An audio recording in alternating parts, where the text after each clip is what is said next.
Deputy, the call to the member for Forrest. Thanks, Deputy Speaker.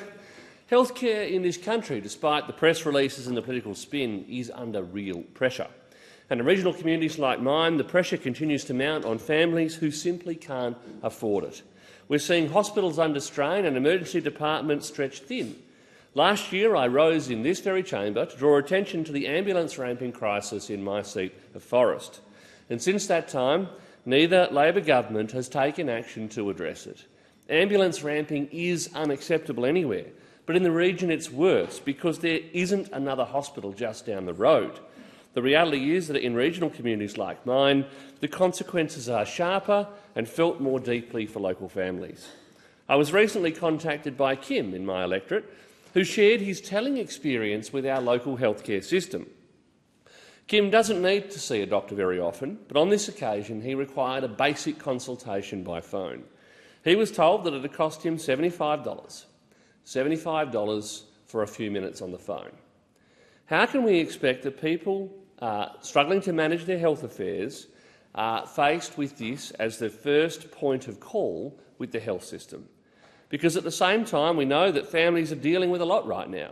The cost of living is rising, groceries, power bills, rents, everything seems to be going up. And for those managing an ongoing or chronic condition, those pressures don't just add up, they multiply.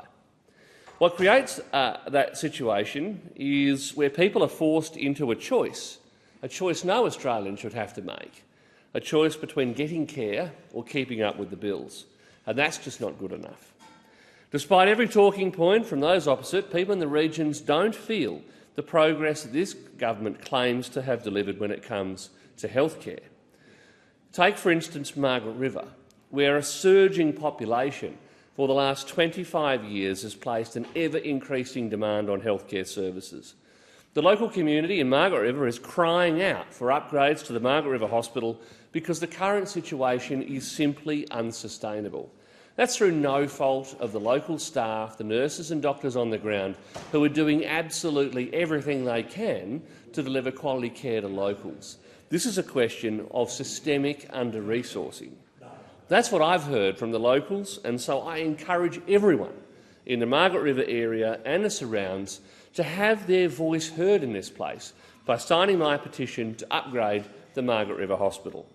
If state Labor won't fund it, federal Labor should, but at the end of the day someone needs to step in and salvage this totally unacceptable situation for local people. Together we must stand up for better health care in Forrest, because this Labor government surely isn't.